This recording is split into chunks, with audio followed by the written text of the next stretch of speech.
آج سے ہزاروں سال قبل جزیرہ عرب کے جنوبی علاقوں میں یمن کے گرد و نواح میں ایک شہر آباد تھا جسے سبا کہتے تھے، اور وہاں مگر یہ قوم شرک میں مبتلا تھی اور سورج کی پوجا کیا کرتی تھی۔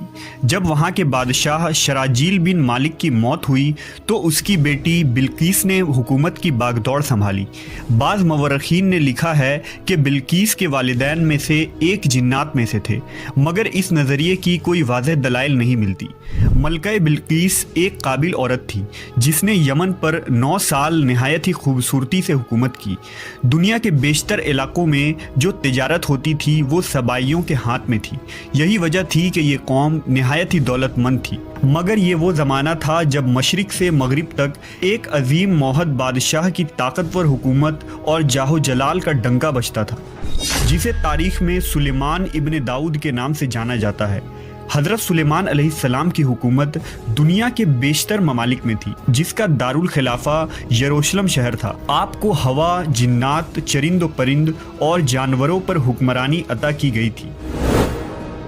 ایک دن کا واقعہ ہے کہ حضرت سلیمان علیہ السلام نے دربار لگایا تو جن و انس، جانور اور پرندے سب کے سب حاضر ہوئے، مگر ان کا چہیتا پرندہ ہدہد غائب تھا۔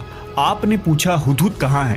جب وہ نظر نہ آیا تو سلیمان علیہ السلام نے فرمایا اگر وہ اپنی غیر حاضری کی کوئی مناسب وجہ پیش نہ کر سکا تو اسے ذبح کر دیا جائے گا۔ ابھی یہ گفتگو ہو رہی تھی کہ ہدہد حاضر ہو گیا۔ پوچھا گیا تم کہاں تھے؟ ہدہد نے بڑے احترام سے جواب دیا، اے اللہ کے پیغمبر، میں اڑتے اڑتے ایک ایسے ملک پہنچ گیا جہاں لوگ شرک میں مبتلا دیکھے۔ وہ آگ اور سورج کی پوجا کرتے ہیں۔ ان کی ایک رانی ہے جسے وہ بلقیس کے نام سے پکارتے ہیں۔ وہ ایک بہت بڑے تخت پر بیٹھ کر حکومت کرتی ہے۔ اس کے تخت میں قیمتی ہیرے جواہرات لال زمرد جڑے ہوئے ہیں، اور اس کے پاس تمام شاہی سامان آرائش و نمائش کے موجود ہیں۔ حضرت سلیمان علیہ السلام نے کہا اگر تمہاری بات سچ ہے تو میرا خط اس ملکہ تک پہنچاؤ تاکہ وہ شرک سے باز آ جائے، اور خط پہنچانے کے بعد وہاں بیٹھ کر سنو کہ وہ کیا رد عمل اختیار کرتی ہے، اور پھر آ کر مجھے خبر دینا۔ حضرت سلیمان علیہ السلام نے خط روانہ کیا، جو کچھ یوں تھا: شروع اللہ کے نام سے جو بڑا مہربان اور رحم فرمانے والا ہے۔ یہ عزت والا خط سلیمان ابن داؤد کی جانب سے ملکہ سبا بلقیس کی طرف ہے۔ جو ہدایت کی پیروی کرے اس کے لیے سلامتی ہے۔ مجھ پر غلبہ کی خواہش نہ کرو، میرے مقابلے میں سرکشی اختیار نہ کرو، بلکہ فرما بردار اور مطیع ہو کر میرے پاس آ جاؤ۔ یہ خط دراصل ملکہ سبا اور اس کی قوم کی طرف دعوت اسلام تھی۔ ہدہد نے یہ خط لے جا کر ملکہ بلقیس کی گود میں گرا دیا۔ ملکہ کے دربار میں اس وقت 300 کے قریب سردار بیٹھے تھے۔ انہوں نے جب یہ خط پڑھا تو طیش میں آ گئے اور کہا کہ یہ ہماری توہین ہے، ہمیں اس کا سخت جواب دینا چاہیے۔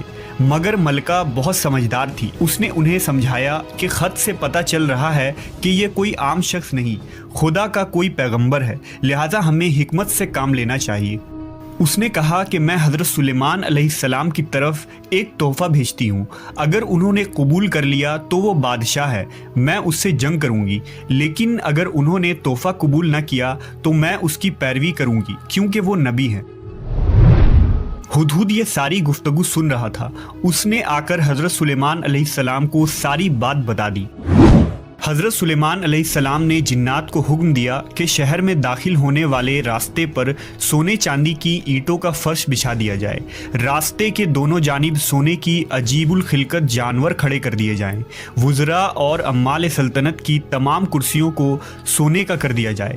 دربار کو ہیرے جواہرات سے مزین کیا جائے۔ ادھر بلقیس نے حضرت سلیمان علیہ السلام کے لیے تحائف روانہ کیے، جن میں سونے کی اینٹیں، جواہرات، غلام، کنیزیں اور ملکہ کا ایک خط بھی تھا۔ جب یہ تمام تحائف لے کر قاصد حضرت سلیمان علیہ السلام کے دربار میں پہنچے اور انہوں نے یہ سب دیکھا تو شرمندہ ہوئے۔ حضرت سلیمان علیہ السلام نے ملکہ کے قاصدوں سے کہا کیا تم لوگ مال سے میری مدد کرنا چاہتے ہو؟